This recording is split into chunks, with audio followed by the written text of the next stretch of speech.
Correct, లేకపోతే Harish Rao correct, KCR correct అని చెప్పడం కాదు కదా నా ఉద్దేశం. నాయక్ గారు, ఇప్పుడు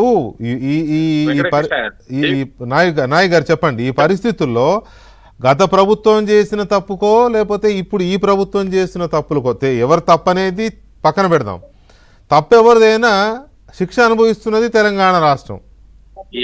ఎందుకు అనుభవించాలి? దీన్ని తేల్చాల్సింది ఎవరు అధికారంలో ఉంటే వాళ్ళు వెంటనే దాన్ని ఇచ్చేసేసి ప్రొసీడ్ అవ్వాలి కదా. సో మీరేం చెప్తారు ప్రభుత్వానికి?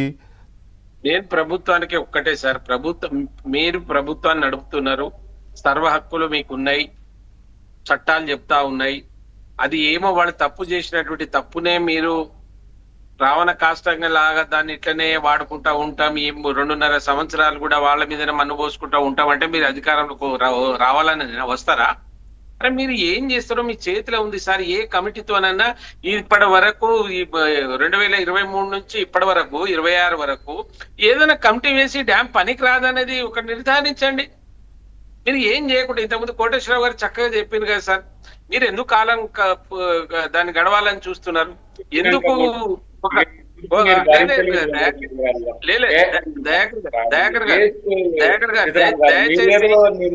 మళ్ళీ అదే చెప్పు, ఇంతసేపు ఎక్స్ప్లెయిన్ చేసి నిన్న 2 గంటలు చెప్పిన గంట సేపు అక్కర్రాని సమస్యలే వెంకటకృష్ణ గారి చెవు నిండా నింపినావు. అయినా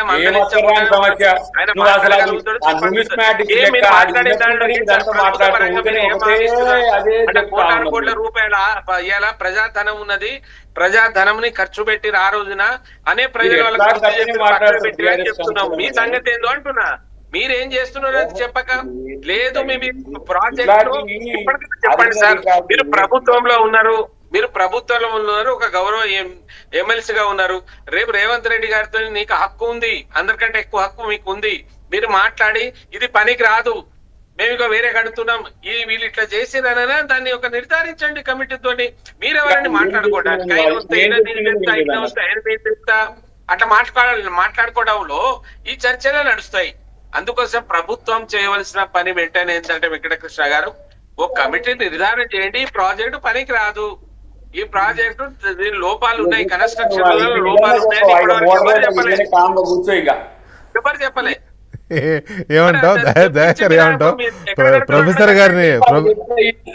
ఆయన అదే చెప్తుంటాడు, మనం విని చెవులకి వెళ్ళి రక్తం వచ్చి చెప్పుకో ఏదైనా చెప్పి అట్లుంటదా? అట్లుండదు కదా. చెప్పినాను ఉట్టి కట్టలు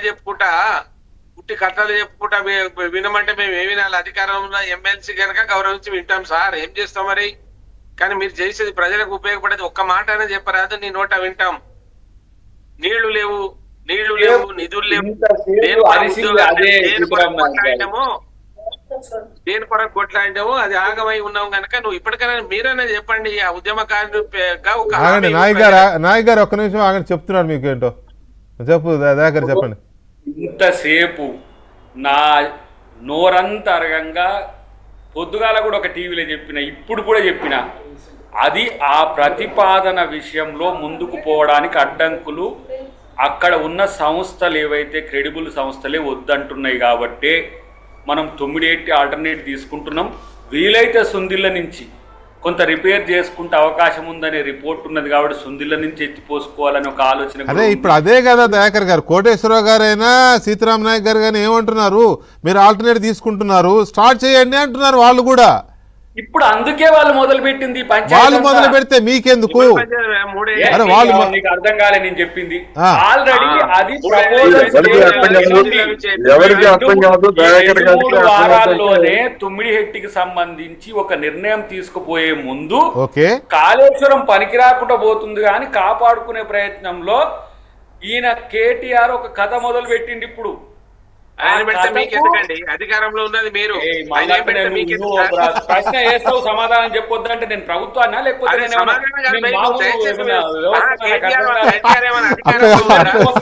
కాళేశ్వరం ఉంచుతావు, కోట్ల రూపాయలు దోచుకుంటావు, లక్షల కోట్ల రూపాయలు సిబిఐ ఇప్పుడు నీకు ఇచ్చి 8 నెలలు అవుతుంది. పుట్టుతప్పుడు కాకుండా వాళ్ళతో పుట్టు కోసమని ఎత్తి చేస్తున్నారు. మీ ఈటల రాజేందర్ నువ్వేమో అడ్డుకాకుండా పుట్టు కాకుండా మాట్లాడుతున్నావు. కిషన్ రెడ్డి ఎటు లేడు, మీరు అసలు మీకు ఒక scandal మేమేం లేదు, చేస్తాం మీకు సార్? కిషన్ రెడ్డి చేస్తాడు, స్పెషల్ సీతారాం ఫ్లైట్ బీజేపీ కట్టిస్తా అన్నాడు. మా పాత్ర ఏమున్నది? ఒక స్పెషల్ ఫ్లైట్ ఇస్తాం తీసుకొని రండి సిబిఐ ఆఫీసర్ మీరన్న బీజేపీ వాళ్ళు పోయి ఈడ ఉంటేనేమో ఈయన అరెస్ట్ చేస్తలేరు, కాంగ్రెస్ వాళ్ళు బీఆర్ఎస్ వాళ్ళు కలిసి ఉంటామంటారు. మరి ఇప్పుడు బీజేపీ ఎందుకు ముందుకు పోవట్లేదు? ఇలా ఆయన అరెస్ట్ సమస్యల ఇది కూడా ఇప్పుడు ప్రయారిటీ చూసుకొని అది చట్టం తన పని తాను అంటే ఇక్కడ చేసుకుంటే సరే ఓకే ఓకే ఓకే కాదు దయాకర్ గారు ఒక్క మాట ఇది కన్స్ట్రక్టివ్గా పోదాం మన ప్రజలకు సంబంధించి కాబట్టి. సరే ఇవి రాజకీయపరమైన ఈ గొడవలు ఎప్పుడు ఉంటూనే ఉంటాయి, కానీ ఇక్కడ పాయింట్ ఏంటంటే ఓకే మీరు డెసిషన్ తీసేసుకున్నారు, ఆ ప్రకారం మీరు డిసైడ్ అయ్యి తొమ్మిడిహట్టి నుంచి తీసుకుందామని మీరు అనుకున్నారు కదా. మీరే అంటున్నారు వీళ్ళు కొత్త డ్రామాలు మొదలుపెట్టారు, కాళేశ్వరం వాళ్ళు కట్టిన కాళేశ్వరం పోతుందనే దీంతో డ్రామాలు కథలు మొదలుపెట్టారని మీరే అంటున్నారు కదా.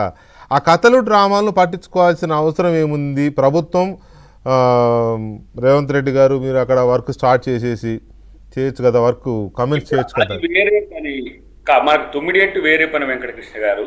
ఇప్పుడు ఈ విషయంలో మేము తప్పు చేయలేదు, కాంగ్రెస్ తప్పు చేస్తుందని అబద్ధాలను ప్రచారం చేసే క్రమంలో ప్రభుత్వం సమాధానం చెప్పింది.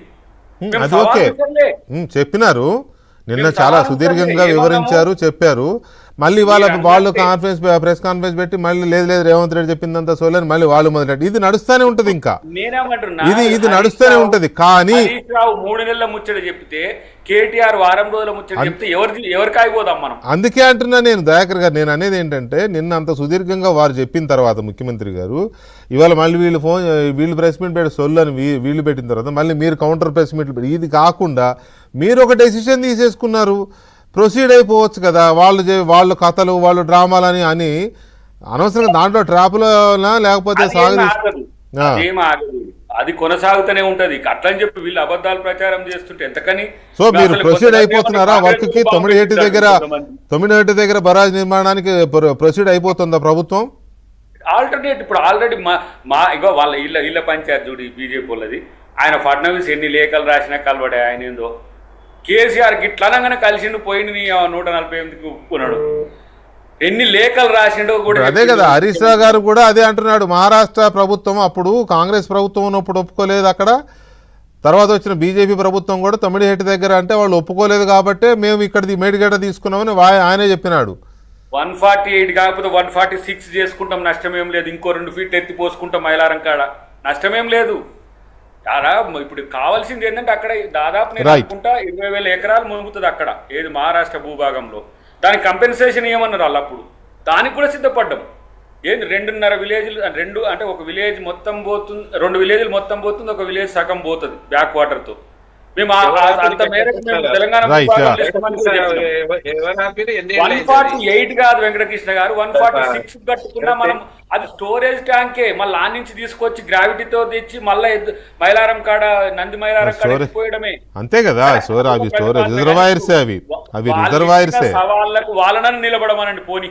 సరే ఇంత ఇగో మీరు ఇదంతా సేపు మాట్లాడినాం కదా, హరీష్ రావు సవాళ్ళకి నిలబడతారా, కేటీఆర్ సవాళ్ళకి నిలబడతారా? వాళ్ళు నిలబడమని ప్రభుత్వం సిద్ధంగా ఉంది.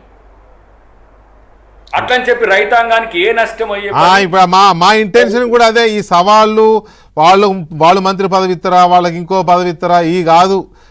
రైతాంగానికి ఇబ్బంది కలగకూడదు, రాబోయే కాలం గడ్డు కాలం కాబట్టి ఎట్లా ఇమీడియట్ గా రైతాంగానికి నీరు ఇవ్వాలనే దాని మీద. రైట్, కోటేశ్వర గారు కంక్లూడ్ చేయరా మీరు ప్లీజ్ బ్రీఫ్ గా? ఒకటి వెంకటకృష్ణ